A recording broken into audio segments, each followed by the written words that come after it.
Hey guys, it's Jesse from Grawlix Podcast. It's grawlixpodcast.com, and I'm doing the hashtag SES challenge. This is me doing a hashtag without revealing what's in my hand. Because day 30, that was my topic. I wasn't even there. I'm super behind, so this is a catch-up episode.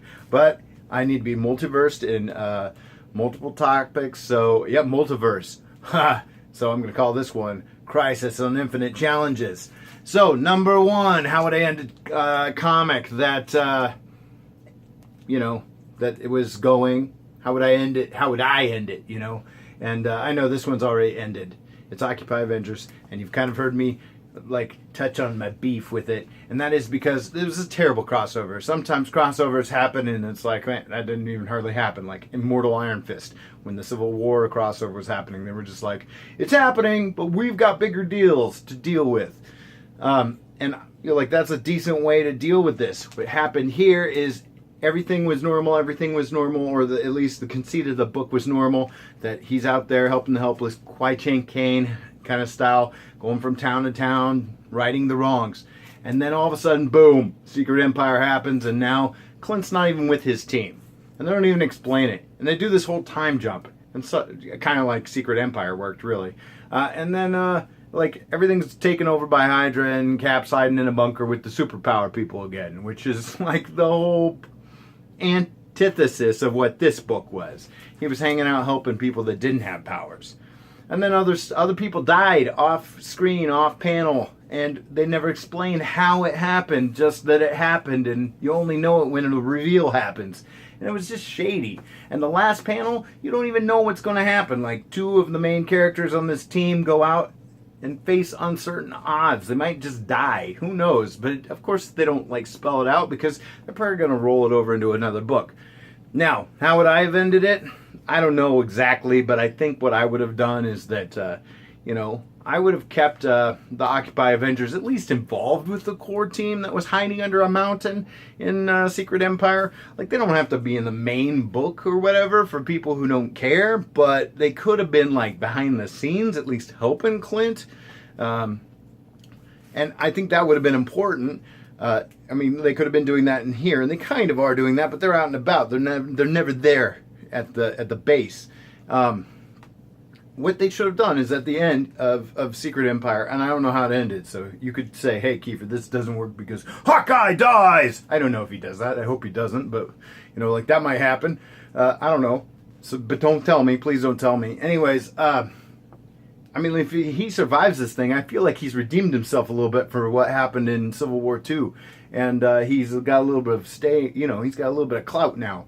Again, and so if they try to get him to join the Avengers again, he can be like, nah, got my own team, and he starts his own team of whatever they want to call Occupy Avengers after that. Okay, day 31, the role model question, who's a good role model? I'm going to go with Captain America. It's kind of a weird one, but what I always liked about Captain America, at least before Secret Empire, where they did this whole Hydra Cap thing, before all that, no matter what, Captain America always had this kind of core value that he was always keyed into, to the point where if he didn't align with the ideal, the American ideal, he wasn't Captain America at that point. He was just Captain, right?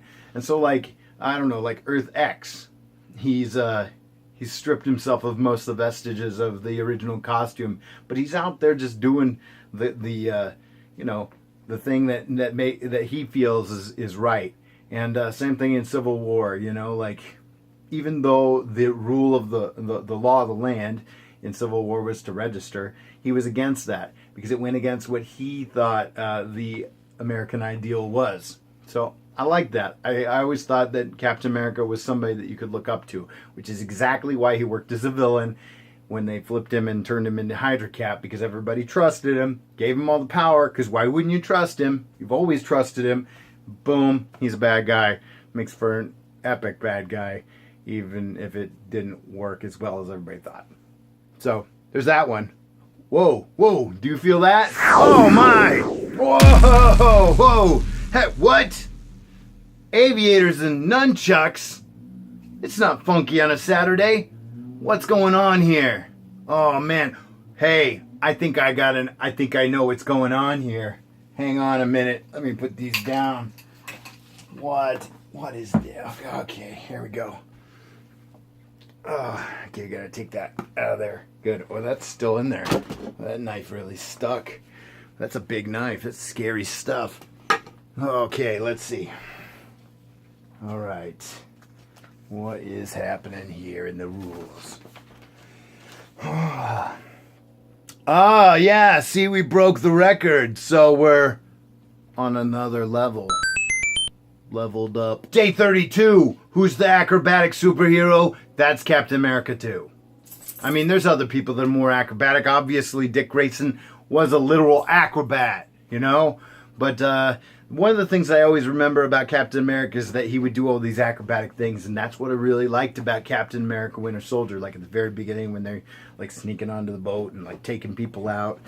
Yeah, I like that because that reminded me of some scenes in Captain America comic books that I was reading when I was like growing up. Day 33. Remember the artist question? So much for these. When we did writers and, artists last time, I picked one. I picked Freddie Williams, and I stick by that. He's good. He's like, he literally wrote the book. Remember that?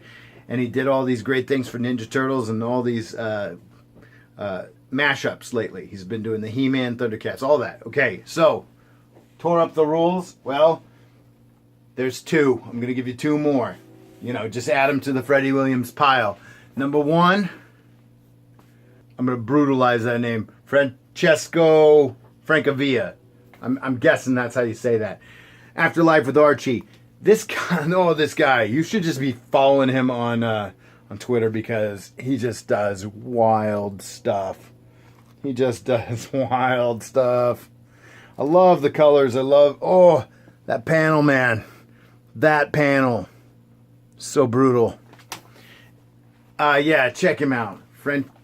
Francesco Francavilla. And then this one's up there with Alex Ross. And if you, come on, it's Alex Ross, guys. Are we really arguing this? You might not like his style, but he's a heck of an artist. Full stop. Look at paintings. You might not like the life models he's choosing, but he's a heck of a painter. Darwin Cook.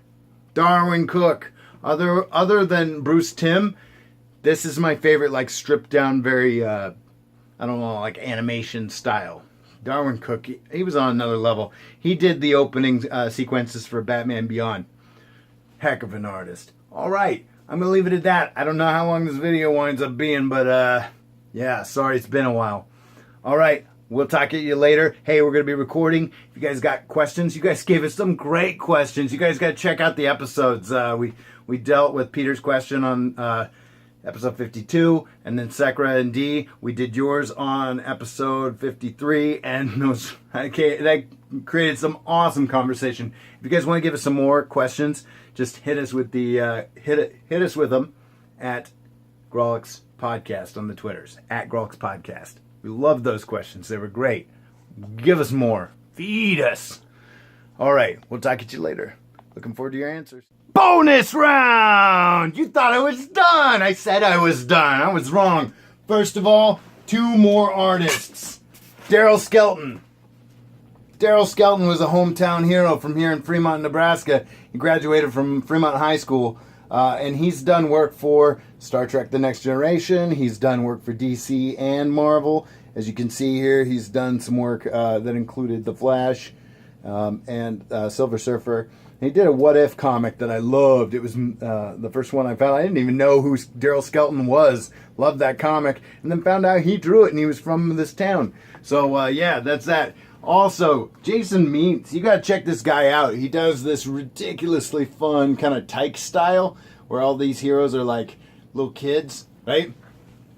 There's the G.I. Joe one right there if you didn't know what that one was. But this is the one. Astro Boy's pretty cute too, but Usagi Ojimbo, so cute. Don't mess with him.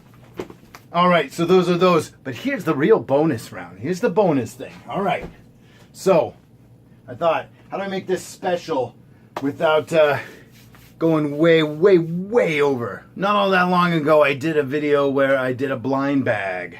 And I got this weird little guy. A Tsum Tsum.